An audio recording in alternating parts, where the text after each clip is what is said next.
आज रात 1:30 बजे के करीब भारत ने बीकानेर के पास से राफेल की उड़ान भरी और 1:30 बजे जितने भी आतंकी ठिकाने थे,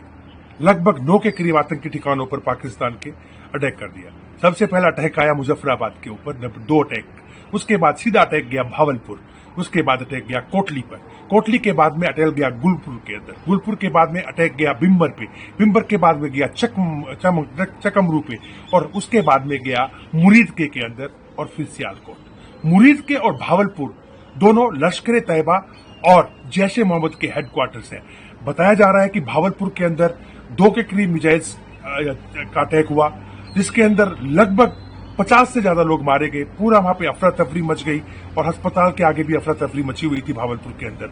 जहां तक सवाल है मुरीदके का, वो लश्कर तैयबा का हाफिज सईद का हेडक्वार्टर्स है। अमूमन सी बात है कि वहां पे भी 2 मिसाइल स्ट्राइक हुई हैं तो कम से कम काफी कैजुअलिटीज वहां पे होंगी। पाकिस्तान बोल रहा है कि सिर्फ 8 कैजुअलिटीज हैं। इसके तुरंत बाद भारत के जो अजीत डोभाल हैं, उन्होंने अमेरिका, ब्रिटेन, यूएई और अपना क्या कहते हैं सऊदी अरेबिया एंड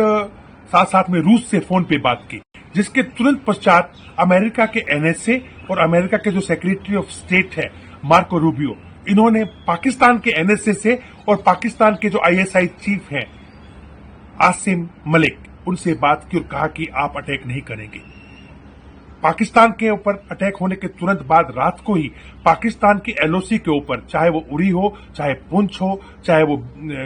किशनगंगा घाटी हो, चाहे उसके बाद में हमारा मेंढर इलाका हो, मनकोट इलाका हो, बिम्बरकली हो, रजौरी हो, आपका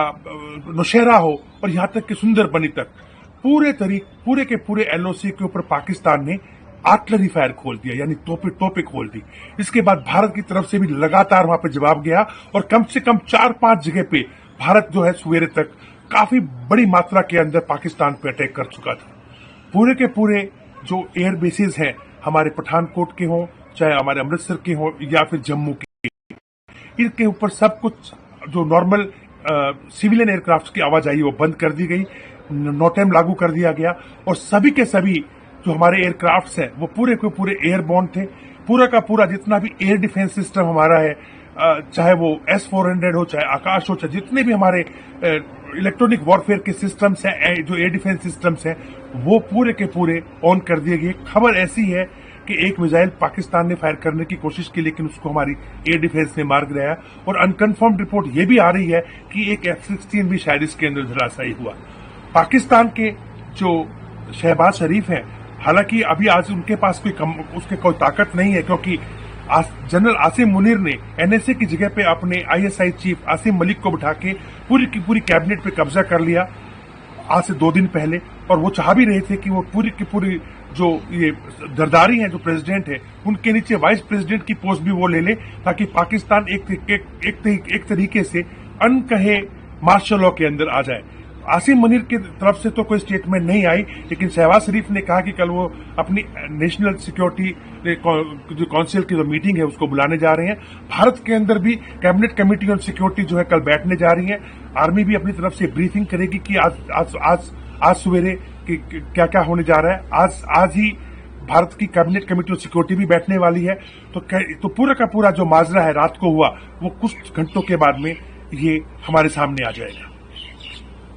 इस पूरे पाकिस्तान के ऊपर जो है अब अंतर्राष्ट्रीय दबाव आना शुरू हो गया है। पूरी रात फोन पे फोन पाकिस्तान को आ रहे थे, जहां एक और शहबाज शरीफ कह रहे थे कि अब वो भारत को इसका बदला लेंगे भारत से और भारत के ऊपर कुछ ना कुछ कार्रवाई करेंगे। लेकिन मेरा मानना है, मुझे लगता है कि अभी ये करना पाकिस्तान के लिए देखना होगा कि कितना आसान है, क्योंकि पूरी दुनिया की जो नजरें हैं अब पाकिस्तान पे गड़ी हुई हैं। जहां तक सवाल है एलओसी का, एलओसी के ऊपर, लाइन ऑफ कंट्रोल के ऊपर जम्मू कश्मीर के अंदर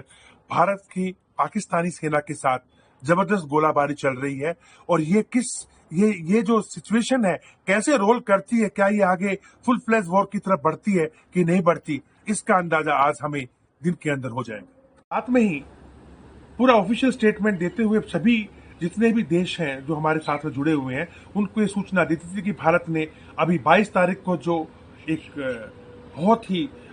भद्र तरीके से और बहुत ही क्रूर तरीके से जो हमारे टूरिस्ट के ऊपर अटैक किया था, उसका बदला आज रात को ले लिया है। इसके बारे में भारत ने बिल्कुल क्लियर कर दिया था कि भारत ने किसी भी मिलिट्री टारगेट को जो है वो नहीं चुना है, ना ही उस पर अटैक किया है और ना ही किसी सिविल टारगेट पे अटैक किया है। भारत ने मात्र सिर्फ और सिर्फ जो ट्रेनिंग कैंप्स थे पीओके के अंदर उन पे अटैक किया है, या फिर जो जैश ए मोहम्मद है या फिर लश्कर तैयबा है मुरीदके में और भावलपुर में उनके मदरसों और उनके हेडक्वार्टर्स के ऊपर अटैक किया है। ये बात पूरी दुनिया को क्लियर कर दी गई थी। जैसे भारत ने हमला किया, पाकिस्तान के कई कई कई मस्जिदों से ये अजान आने लग पड़ी कि जितने भी लोग हैं, अपने बूढ़े, बच्चे और महिलाएं अपने अपने घरों को लॉक करके और शहर को खाली करके जाकर किसी सुरक्षित स्थान पर छुप जाए। जहां एक और पिछले कुछ चंद दिनों के अंदर लाल मस्जिद से लेकर के और हमने देखा है कि जितने भी मौलाना थे सब ने बाइकआउट कर दिया था पाकिस्तानी सेना को और कहा कि हम भारत के साथ बिल्कुल लड़ाई में शामिल नहीं होंगे। और जिस प्रकार से बलूचिस्तान से लेकर के खैबर पख्तूनख्वा के लोग पूरे के पूरे नाराज है पाकिस्तान की आर्मी को, जिसको ये लोग कुफ्र बोलते हैं और जालिम बोलते हैं। उन्होंने भी घोषणा कर दी थी कि कोई भी पश्तून भारत की सेना के साथ नहीं लड़ेगा, बल्कि उन्होंने तो वीडियो बना बना करके ऐसे मैसेज दिए। ऐसा लगता है अभी कि भारत के इस अटैक करने के बाद अगर पाकिस्तान एलओसी के ऊपर कोई हिमायत करता है तो बलूचिस्तान की तरफ से और टीटीपी की तरफ से ही नहीं, हो सकता है कि अफगानिस्तान के जो तालिबान हैं जो कि तुर्कम बॉर्डर के ऊपर पहले से दिन की तनातनी पाकिस्तानी सेना से चल रही है और जो दोरंद लाइन को नहीं मानते, उधर से भी शायद वेस्टर्न ओर से भी पाकिस्तान के ऊपर मुसीबत आनी शुरू हो जाए।